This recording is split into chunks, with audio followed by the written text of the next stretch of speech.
ഹേ കൂട്ടുകാരെ, welcome back to my YouTube channel. എൻ്റെ video ആദ്യമായിട്ട് കാണുന്നവരാണെങ്കിൽ ഒന്ന് സബ്സ്ക്രൈബ് ചെയ്യണേ, വീഡിയോ ഇഷ്ടപ്പെട്ട ലൈക്ക് ചെയ്യുക, ഷെയർ ചെയ്യുക, കമൻറ്റ് ചെയ്യുക, ബെൽ ബട്ടൺ കൂടി എനേബിൾ ചെയ്താൽ ഞാൻ ഇനി ഇടുന്ന വീഡിയോസിനൊക്കെ നിങ്ങൾക്ക് നോട്ടിഫിക്കേഷൻ കിട്ടില്ല. അപ്പോൾ ഞങ്ങൾ രാവിലെ തന്നെ റെഡി ആയിട്ട് ഇറങ്ങിയിട്ടുണ്ടായിരുന്നു. ഞങ്ങളിത് പോകുന്നത് ഡൽഹിയിലെ പ്രധാനമന്ത്രി സംഗ്രഹാലയത്തിലേക്കായിരുന്നു പോകുന്നുണ്ടായിരുന്നത്.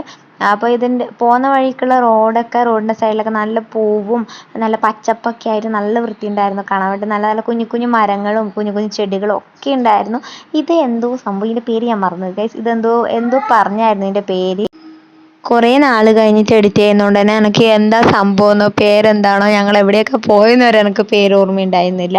അപ്പോൾ ഇതൊക്കെ ഞാൻ പിന്നീട് രണ്ടാമത്തെ ഏച്ചിനോട് ചോദിച്ചിട്ടായിരുന്നു വീഡിയോ എഡിറ്റൊക്കെ ചെയ്യുന്നുണ്ടായിരുന്നത്. കാരണം പോയ സ്ഥലത്തിൻ്റെയൊക്കെ പേര് മറന്നു പോയാൽ ഭയങ്കര പ്രശ്നമാവില്ലേ. അപ്പോൾ അത് പുറമേയുള്ള പ്രധാനമന്ത്രി സംഗ്രഹാലയത്തിൻ്റെ പുറമേയുള്ള ഒരു വ്യൂ ആണ് കേട്ടോ. നമ്മൾ റോട്ടുമുന്നിൽ കൂടെ പോകുമ്പോഴുള്ള ഒരു വ്യൂ ആണിത്.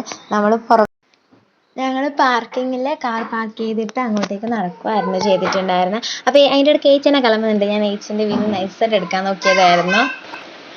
പിന്നെ അതിൻ്റെ ഉള്ളിൽ കയറുന്നതിന് മുമ്പ് കുറച്ച് ചെക്കിംഗ് ഒക്കെ ഉണ്ടായിരുന്നു. അതൊക്കെ കഴിഞ്ഞിട്ടായിരുന്നു ഞങ്ങൾ അതിനുള്ളിലേക്ക് കയറിയിട്ടുണ്ടായിരുന്നത്. ചെക്കിംഗ് വെച്ചാൽ ഫോൺ എടുക്കാം, വീഡിയോ എടുക്കാം, അതിനൊന്നും പ്രോബ്ലം ഉണ്ടായിരുന്നില്ല. നമ്മൾ ഈ ബോംബ് അങ്ങനെ എന്തൊക്കെ ഉണ്ടോ എന്നൊക്കെ നോക്കൂല, അതിൻ്റെയൊക്കെ ചെക്കിംഗ് ഒക്കെ ഉണ്ടായിരുന്നു. അതൊക്കെ കഴിഞ്ഞിട്ട് ഞങ്ങൾ അതിൻ്റെ ഉള്ളിലേക്ക് കയറി ഓരോ സംഭവം ഇങ്ങനെ കണ്ട് കുറേ നടക്കാനുണ്ടായിരുന്നു ഗൈസ്. അതിനുള്ളിൽ നിന്ന് ഇങ്ങനെ കുറച്ച് പുരാതനമായിട്ടുള്ള കാര്യങ്ങളും പ്രധാനമന്ത്രി ഇട്ട ഡ്രസ്സ്, മുമ്പത്തെ പ്രധാനമന്ത്രി ഇട്ടത്, അങ്ങനെയുള്ള എന്തൊക്കെയോ ആണ് ഉണ്ടായിരുന്നത്. പിന്നെ അവിടെയുള്ള നമ്മുടെ ഭരണഘടനയുടെ ബുക്ക് ഉണ്ടായിരുന്നു. അത് നമുക്ക് സ്ക്രീനിൽ കാണാം, നമുക്ക് മാറ്റി മാറ്റി കാണാം കേട്ടോ. അതൊക്കെ മലയാളത്തിലുണ്ട്, ഇംഗ്ലീഷിലുണ്ട്, ഹിന്ദിയിലുണ്ട്, കന്നഡ, എല്ലാ ഭാഷയിലുണ്ട്. നമുക്ക് ഏത് ഭാഷയാണോ വേണ്ടത് വെച്ചാൽ അതെടുക്കാം. നമുക്ക് മലയാളമാണല്ലോ വേണ്ടത്. നമ്മൾ എവിടെ പോയാലും മാതൃഭാഷ വിട്ട് നമ്മളൊരു കളിയില്ലല്ലോ. അപ്പോൾ മലയാളത്തിലൊക്കെ എടുത്ത് നോക്കിയിട്ടുണ്ടായിരുന്നു. ആ നടുക്കാണ് ഞാൻ കേട്ടോ ആ ബുക്ക്, ഇന്ത്യൻ ഭരണഘടനയുടെ ബുക്കാണ് ആ നടുക്ക് കാണുന്നത്. അതിൻ്റെ അപ്പുറമുള്ളതാണ് സ്ക്രീനാണ്. ആ സ്ക്രീനിൽ തൊട്ടിട്ട് നമുക്ക് പേജൊക്കെ മാറ്റാൻ പറ്റുന്നതൊക്കെ ആയിരുന്നു. ഞാൻ ട്രൈ ചെയ്ത് നോക്കിയിട്ടുണ്ടായിരുന്നു. പക്ഷെ ഞാൻ തൊട്ടത് എന്തോ സ്ക്രീൻ വർക്ക് ചെയ്യുന്നുണ്ടായിരുന്നില്ല.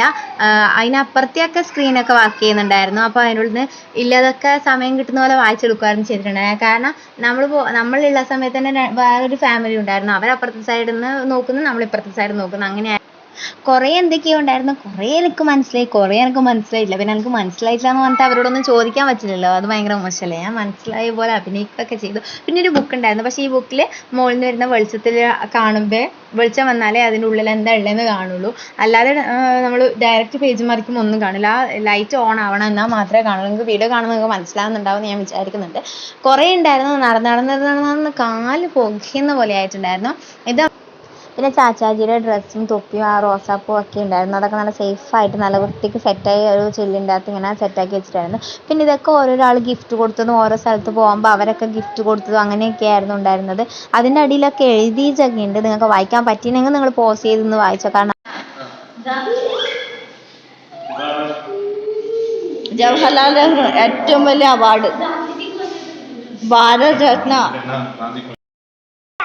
അതൊക്കെ കണ്ട് ഞങ്ങൾ പുറത്തിറങ്ങി. ഇത് സെൽഫി പോയിന്റ് എന്ന് പറഞ്ഞിട്ടൊരു പോയിന്റ് തന്നെയായിരുന്നു കൊടുത്തിട്ടുണ്ടായിരുന്നു. കുറേ കാണാനുണ്ടായിരുന്നു കേട്ടോ. അതിൻ്റെ ഉള്ളിൽ ഞാൻ ഫുൾ വീഡിയോ എടുത്തിട്ടില്ല, കാരണം കുറേ ലാഗായിപ്പോൾ, അതുകൊണ്ട് ഞാൻ എടുത്തിട്ടില്ല.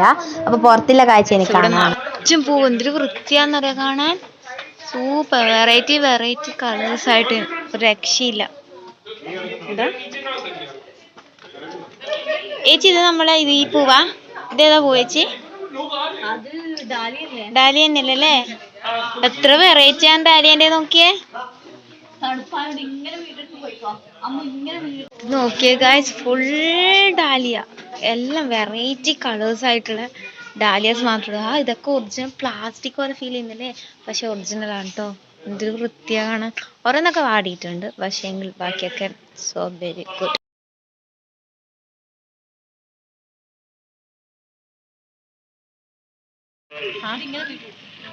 അങ്ങനെ എടുത്ത ഞാൻ അത് സെൽഫി എടുക്കട്ടെ.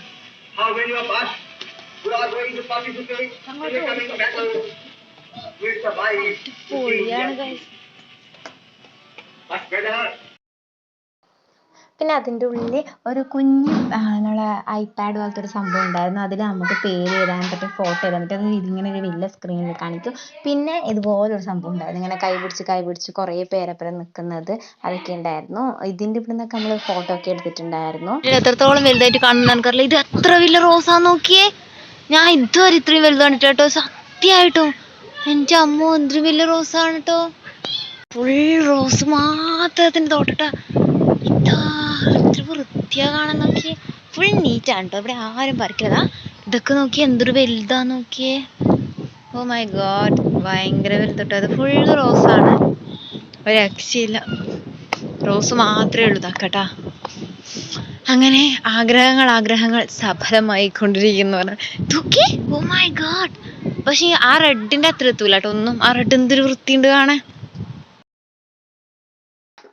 അപ്പോൾ ഇന്നത്തെ ഒരു വീഡിയോ ഇത്ര പോരേ ഉള്ളൂ കേട്ടോ. അപ്പോൾ വീഡിയോ ഇഷ്ടപ്പെട്ടാൽ ഞാൻ നേരത്തെ പറഞ്ഞ പോലെ സബ്സ്ക്രൈബ് ചെയ്യുക, ലൈക്ക് ചെയ്യുക, ഷെയർ ചെയ്യുക, കമൻറ്റ് ചെയ്യുക, ബെൽ ബട്ടൺ കൂടി എനേബിൾ ചെയ്യാൻ മറക്കല്ലേ.